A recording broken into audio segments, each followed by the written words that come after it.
September 28, 1213. Peli's Castle, Hungary, a royal chamber soaked in blood. Queen Gertrude was found, not just dead, but brutally dismembered. Limbs severed, her head barely clinging to her body. This wasn't just an assassination. This was a primal scream from a kingdom pushed to its breaking point. What level of hatred drives men to such a grotesque act against their queen? What untold ambition led Gertrude to this horrifying end? You think you know medieval history? Think again. This is the chilling true story of Queen Gertrude and the terrifying cost of power, ambition, and vengeance unleashed. Stay with us as we unravel the chilling truth behind Gertrude's brutal demise, exploring the ambitions, the betrayals, and the shocking consequences that tore a kingdom apart. Don't go anywhere. The full story begins now. The chilling savagery of Gertrude's death demands an answer. Who was this woman, and what ambition could possibly ignite such fury? To understand the brutal end, we must first journey back to her beginnings, far from the Hungarian court where her life would meet its horrific conclusion. Gertrude wasn't a daughter of Hungary. She was born into the powerful house of Andech, a formidable German noble family whose territories spanned across what we now know as parts of Austria and Slovenia. From birth, she was steeped in a world where power was paramount and marriage was merely a strategic chess move. In 1203, she was wed to King Andrew II of Hungary, not for love, but for a political alliance designed to solidify influence and expand territories. This wasn't a fairy tale, it was a pact of ambition, and Gertrude was ready to play her part. Once crowned queen, Gertrude wasted no time in asserting her will. Hungary was, to her, less a cherished kingdom and more a vast, untapped resource, a prize to be exploited. She systematically began replacing the native Hungarian nobility, the very backbone of the kingdom, with her own German kinsmen and favored foreign courtiers. Key positions in the government, in the military, even in the church, suddenly found themselves occupied by outsiders loyal only to Gertrude.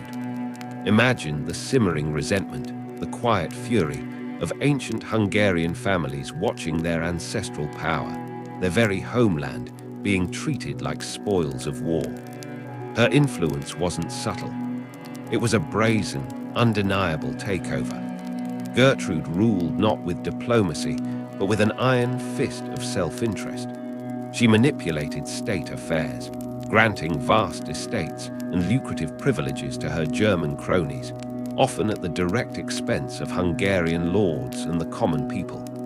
Her arrogance, her blatant favoritism, and her insatiable thirst for wealth and power became a poison, seeping into every corner of the kingdom. She believed her royal status and her husband's power made her untouchable. But in a land of proud, fiercely independent nobles, used to defending their rights, such blatant foreign dominance could only lead to one thing: a desperate, building storm of hatred. She was playing a dangerous game, reshaping a kingdom to her own will, unaware that every loyal Hungarian she alienated was a nail being hammered into her own coffin. The stage was set for a confrontation. A proud queen, blinded by ambition, and a kingdom simmering on the brink of revolt. And King Andrew's impending departure for the Crusades would soon leave the queen utterly exposed. As King Andrew II prepared to embark on his holy crusade, leaving Hungary behind, a chilling truth settled over the kingdom. Queen Gertrude, the ambitious foreign queen, was now in complete, unchecked control. His departure wasn't just a journey. It was an abandonment, leaving his proud Hungarian nobles at the mercy of a woman who saw their homeland as nothing more than a resource to be plundered. With her husband gone, Gertrude's favoritism towards her German kin exploded into blatant tyranny. She wasn't merely influencing policy anymore. She was dictating it with absolute authority. Taxes on the Hungarian populace swelled, funneling wealth directly into the coffers of her foreign cronies and her ever-growing family. Strategic lands, ancient Hungarian strongholds, were seized and handed over to German settlers.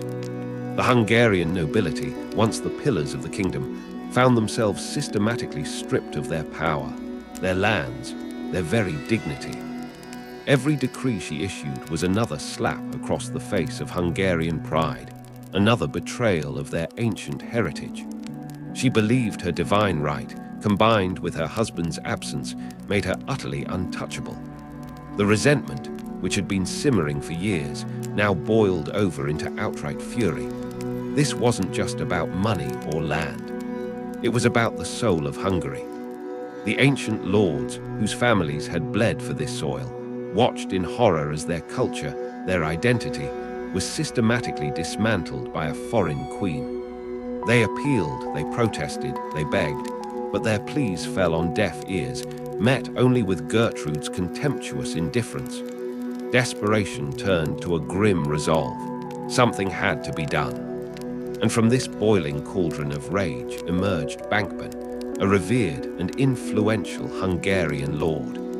For Bankban and his fellow nobles, this wasn't about personal gain. It was about saving the very honor of their nation. In hushed, clandestine meetings deep within their castles, away from Gertrude's prying eyes, the unthinkable was discussed. They weren't plotting a coup to seize the throne. No, their aim was far more specific and far more brutal, an assassination. A single, shocking act to sever the source of their torment. They believed only by eliminating Gertrude could they reclaim their country's dignity and prevent its complete subjugation. The air grew thick with fear, determination, and the chilling certainty of their desperate cause. They knew the risks. They knew the king's potential wrath. But to them, the alternative was the slow, agonizing death of their beloved Hungary. The stage was now set, not just for a murder, but for an act of symbolic butchery, conceived in the shadows of a kingdom pushed beyond its limits. The decision had been made. The desperate nobility, led by Bankban, had chosen their path. The honor of Hungary, they believed, demanded blood, and that blood would be royal.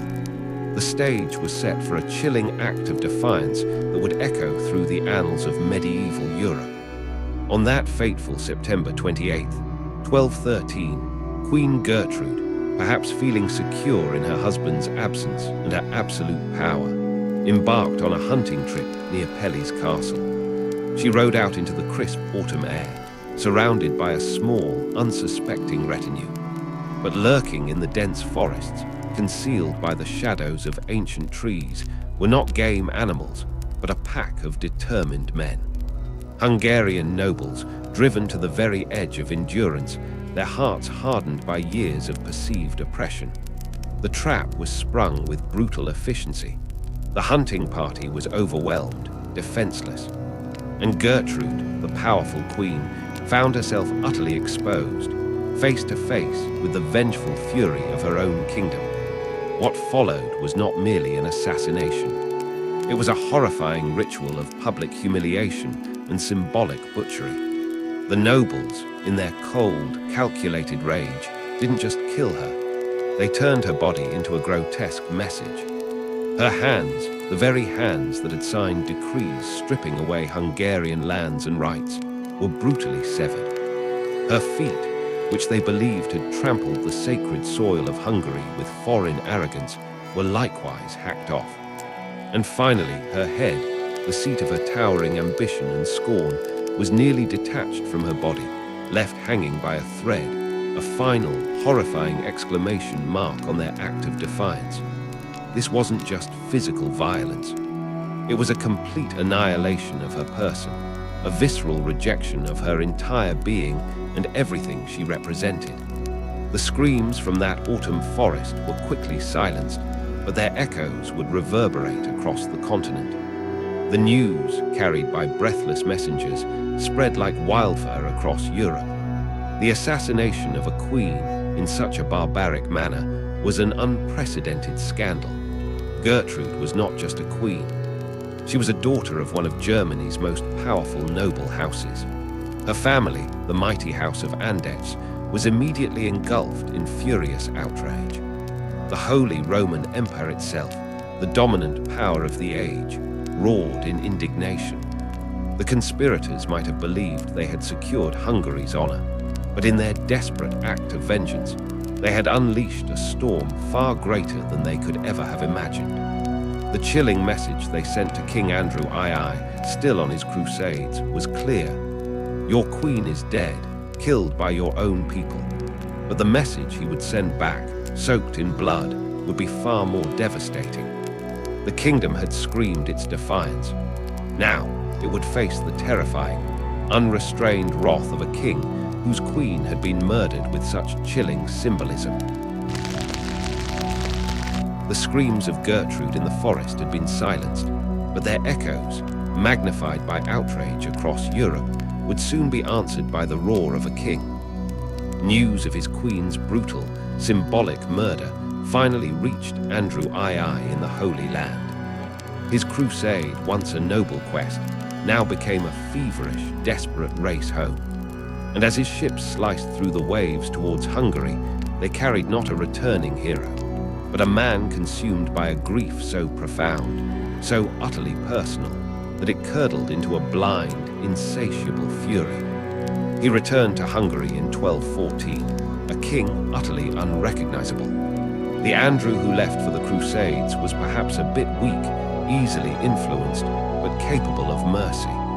The Andrew who returned was a man possessed. His grief wasn't just sorrow. It was a burning, corrosive rage that demanded not justice, but utter annihilation of those who dared to touch his queen.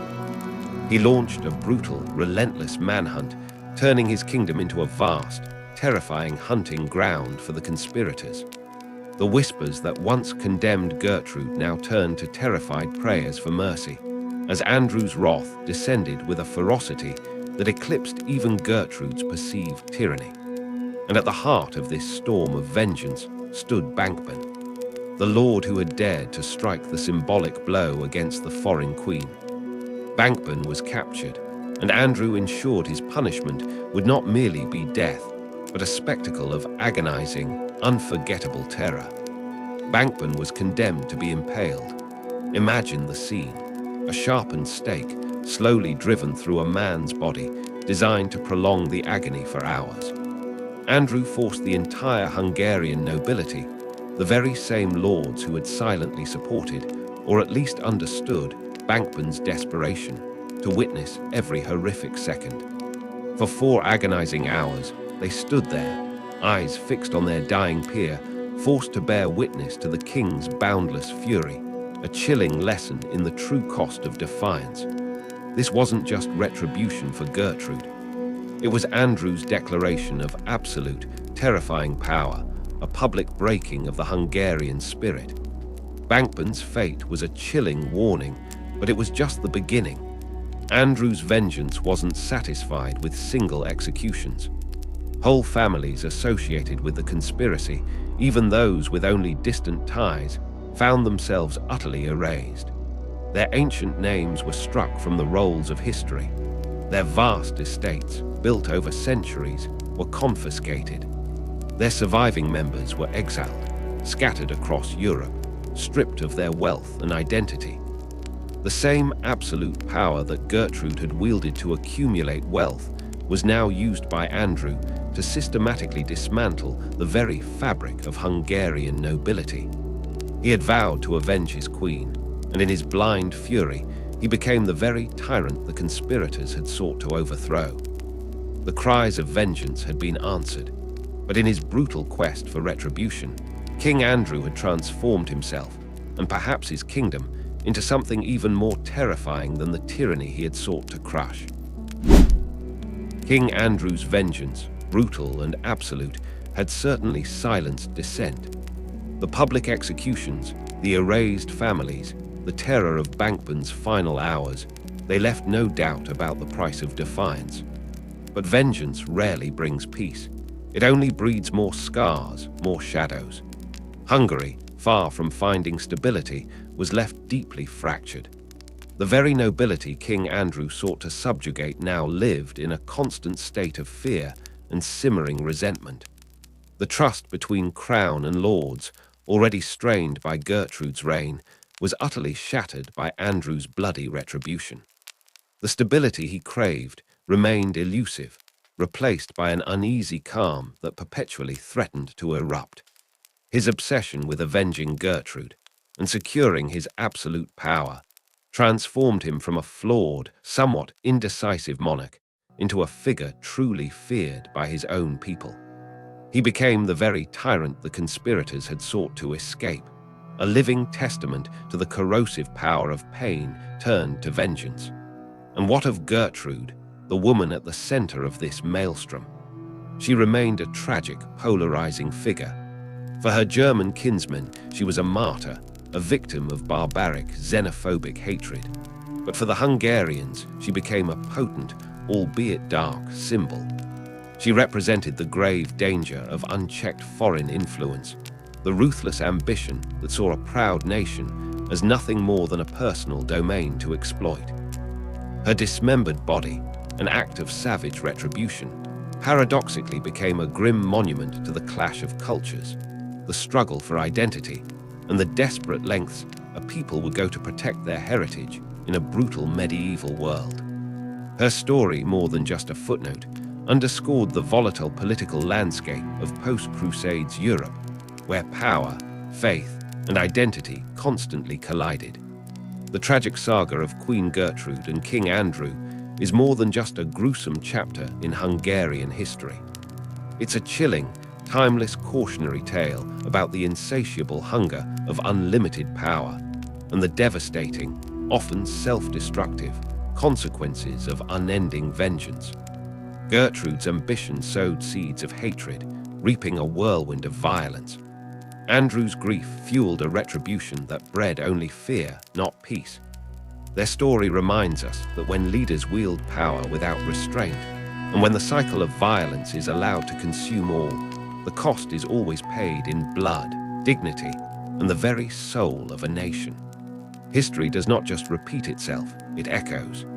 And the echoes of Pele's castle, of a queen dismembered and a king consumed by wrath, serve as a stark warning from the medieval past, resonating even today. If this story made you question power and vengeance, hit that like button now. Subscribe for more chilling historical truths. Comment your thoughts and share this vital warning from the past. Your support helps us bring these crucial lessons to light.